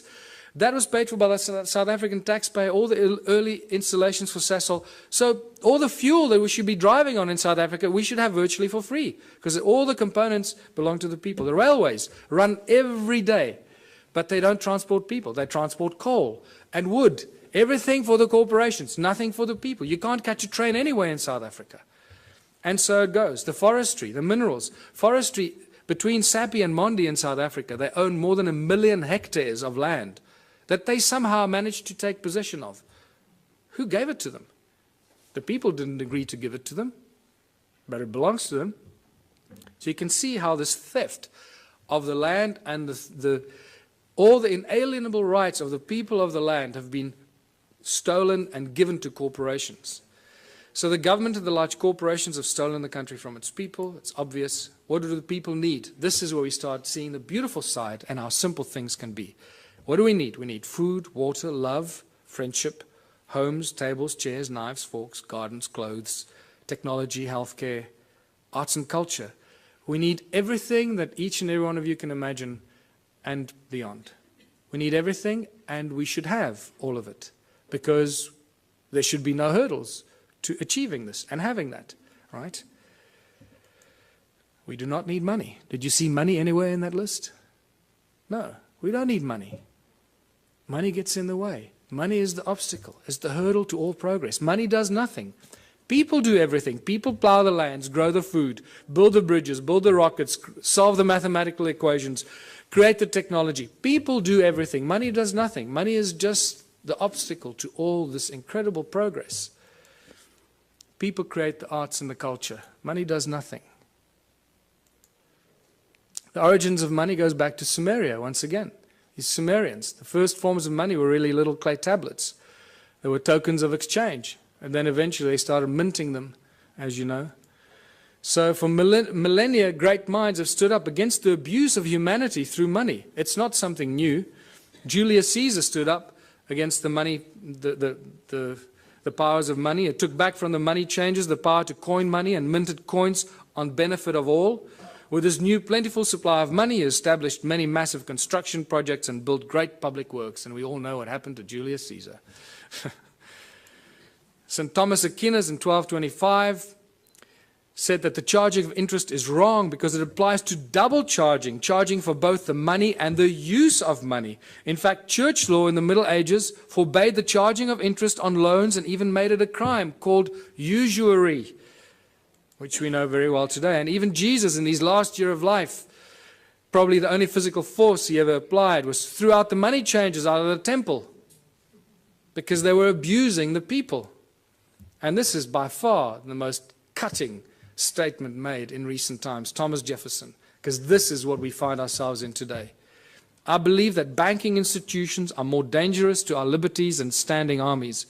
If the American people ever allow private banks, remember all our banks in the world, are virtually all the banks are private banks, private corporations, whose interest is making profit at all cost.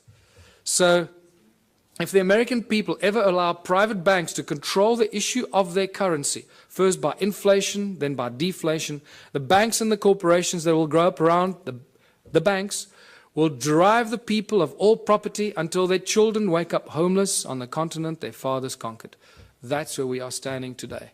All over the world, this is the situation we're in. Money is the obstacle to all progress. It does nothing for society. It is the absolute tool of control by those that control the issue and the printing of money. That's why when I say they own the world, they do. They literally, physically own the world in each of one of our asses. It prevents the natural flow of free energy. And that is very important to this weekend's activities here. Money prevents the natural flow of free energy. So I beg you, everyone present here, remember, it's about free energy, not I'm going to make $1 billion out of this energy. Give it away for free. It'll come back to you in ways you cannot imagine. Do that one thing for humanity. If you find any source of free energy, don't try and make zillions out of it. It will kill you or they will kill you before you can get it out there. Money is the primary cause for the 7 deadly sins. We all know the 7 deadly sins, or have we forgotten them already?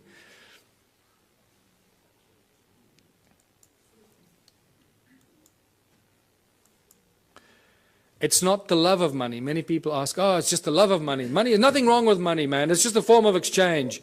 You know, we're so poisoned that we try and argue for it. We try and defend it. That's how poisoned our minds have become. It's incredible. It's not the love of money. It's the mere presence of money that causes all these problems. If you take money out of the system, all this stuff suddenly and miraculously vanishes. So what is the solution? If it's the mere presence of money or the love of money, of all of the above, what are we going to do to solve the problem? The answer is so blatantly obvious. Remove money. Just get rid of it. Get rid of it. What do we need it for? It's causing all the strife in our lives. It's destroying our planet. The mines are raping our Mother Earth, taking out the precious guts out of our Gaia and distributing it around the world to people that claim they own it. It's sick. The obvious questions, if you remove money, who's going to shovel the crap? How are we going to pay for things? I'll just sit on my ass and do nothing. I want 50 Ferraris. You know, are we going back to the Dark Ages, living in caves? Is this a lawless society? Who's going to make the rules? Why should I do something I don't want? These are the first things. I know these are the most commonly asked questions, and I'm sure that you're asking some of them to yourselves. But I can tell you that as you work through this process of a moneyless society, Ubuntu society, where everybody contributes their natural talents or acquired skills to the greatest benefit of all, with certain minor rules that are not rules, it's really just an agreement that this is how we're going to work together. The moment you start working in that kind of community, the abundance is so spectacular that we, right now, cannot imagine it. It is not possible for us to imagine it until you start immersing yourself in this kind of thinking. And I call these the Ubuntu communities, as I said, where everyone contributes their natural talents or acquired skills for the greater benefit of all in the community. A new social structure for a new world and a new age. Abundance for all beyond our wildest belief. There are 5 mantras, 5 key points to the Ubuntu society. And it's not barter or trade. Everybody often jumps, a lot of people jump to the conclusion, think, oh, let's go back to barter. No. He who has more to barter or trade will eventually rule the roost. So you can't go to that system. If you have nothing to trade, what are you going to say? Well, I got nothing to trade, so I'll have to, kiss your butt. No. So the Ubuntu contribution mantra is the 5 points. No money, no barter, no trade, no value attached to anything greater or lesser than anything else. Because why? Each one of our contributions should be and is equally valuable. If you start telling, well, I'm a doctor, my time is more valuable than yours, you're barking up the wrong tree, brother. Okay. So, and the final one, where everyone contributes for the greater benefit of all in the community, because that is how you get rewarded. You get rewarded by the recognition of the people in your community. Isn't that the highest reward everybody wants and is trying to buy with money, is recognition and respect of others? In essence, ultimately, that's what most people really want, is just to be loved and recognized for what they've done. And they think they can use money to do that. And then when they make a lot of money, they get zillions in the bank, then they suddenly realize, oh, well, nobody loves me anymore. They all want to take my money. So let me spend my money and then people will love me. And that's generally what happens when they start paying for things and people love them more, when they start giving it away. So, united Ubuntu communities. In unity we thrive, and anything is possible. Anything is possible. A world without money. There's no crime, no envy, no gluttony, no greed, no hoarding, no hierarchy. And the whole Ubuntu movement and the Ubuntu party has no hierarchy. Communities look after themselves. We have no central government. We don't have any central assholes trying to tell you how you should be running your life. No obstacles to any kind of progress, because the solutions are simple, and there are many bright minds here. We all know what the solutions are, what should be done to solve the problems, and somehow our politicians just can't get it right. They keep screwing it up, So don't ask the politicians to solve it. Give it to the scientists, give it to the farmers, give it to the engineers. They'll solve the problems for us. Ordinary people will. Politicians will do nothing. Transition will have to occur in simple steps that flow from one to the other. We can't go from zero to hero. We can't go from a moneyless-driven, capitalistic, consumeristic monster to a moneyless society that lives in harmony and zen, right? It's not going to happen. So if you go onto my website, the ubuntuparty.org.za website, I've started posting a number of papers on how the transition will take place. There's not time for it now, so I ask you, please go onto our website and check it out. It's beautiful. What's key here is that the small towns will probably play a very important part in the transformation, because in small towns and small communities, people will agree on things a lot quicker than in the big cities. Right? So they will agree, okay, we need to get off the grid, we need to grow enough food for all of us, we need to make sure we got water, and they can go out and do it. We must create alternative energy for ourselves in our town, so if the grid goes down, we stay alive. And the small towns and villages will become the activators of this transitional phase. And I put together a few theories and ideas to give people ideas how to start doing this. It also goes into our education and schooling systems, where we stop sending your children to school. Please, I beg you, don't send your children to school. Don't do it. You're turning them into monsters. I've had a few of my friends in Johannesburg, in South Africa, that have not sent their kids to school. They are much smarter than the kids that go to school. And I'm not kidding you. They really are. They just learn from their parents, and they learn, and you'll find that what happens with these kids, they start reading later. They might start reading a little bit later. But when they start reading, they become like these monster little readers. They just read everything. I mean, these little kids are reading books that other kids don't even dream of. And that because they're not preconditioned by the schooling system. Energy, water, food, housing, arts and recreation. These are the things that small communities can take control of very, very quickly and establish it for themselves, make themselves go off the grid and be totally in control of their own destiny. And many, many community projects must be and should be attached to this activity.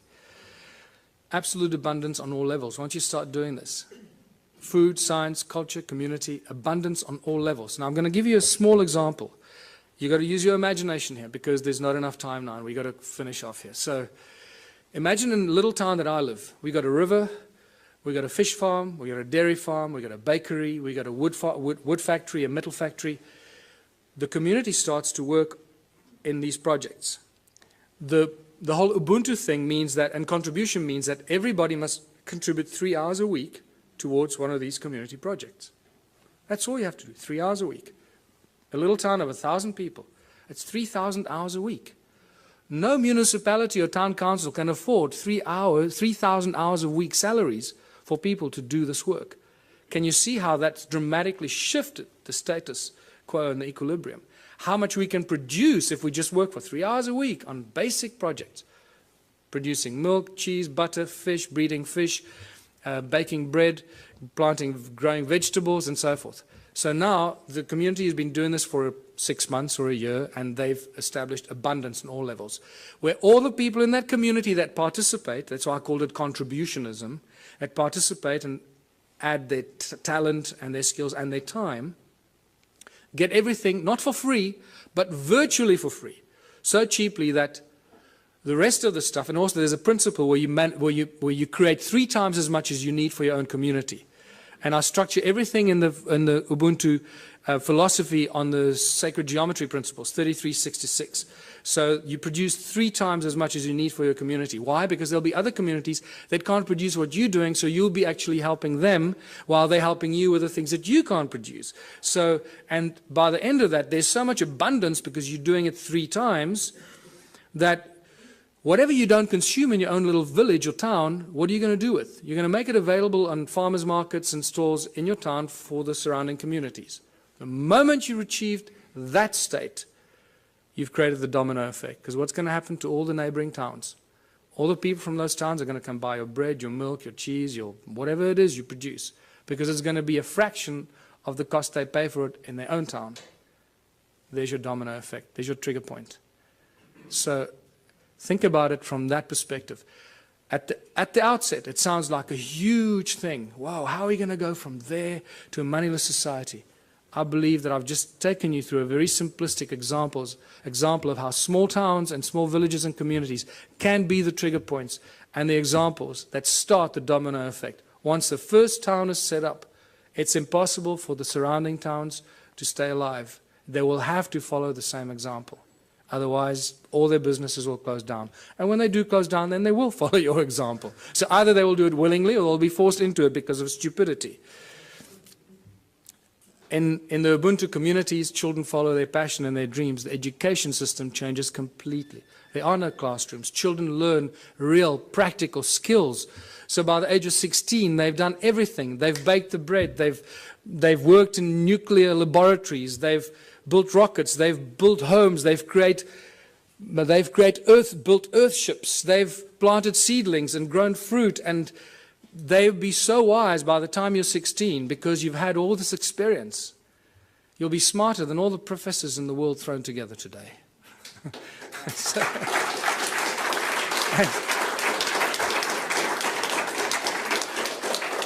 take any school leaver today, put them on a farm, put them anywhere into a practical solution. What can a person with a high school diploma do today? Absolutely nothing. We're useless to society. That's what they've created. Can you see the brilliance in their plan? They are so smart, these people. They. It's us, right? So we are so smart that we're doing this to ourselves, right? Where we create our children, turn our children into these little, we lock them up in jails for 12 years, most precious years of their life, and then throw them out to start all over again and be totally open to manipulation and control. So master teachers, only when a community decides that you're a master shoemaker, or you're a master rocket scientist, or you're a master baker, or a master this, only the community can decide who they will allow to teach their children. Isn't that a better system than teachers that go and get some diploma and they're real assholes and they teach your child? You go, God, how can that? I'm not going to let that teacher teach my child. The community will have the final say. So when I say decentralized government, that's how fine it becomes. The community chooses who their master teachers are, the people that they have respect for, and the people that they honor for their capacity and their ability.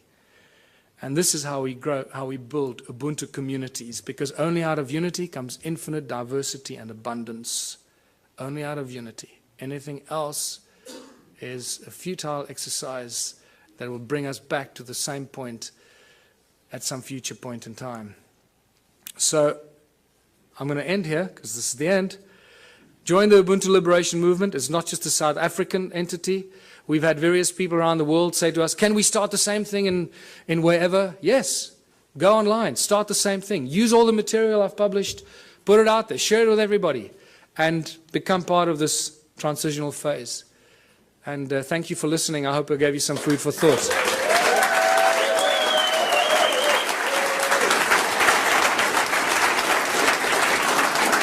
Thanks. Thanks very much. Please wait one moment.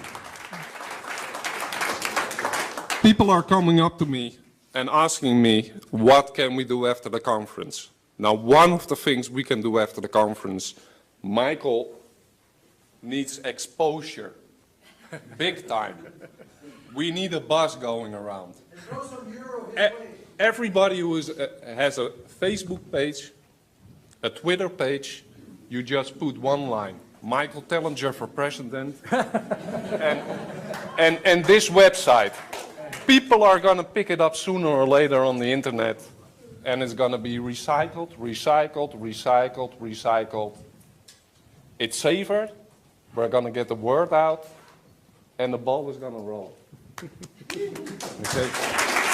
Thank you.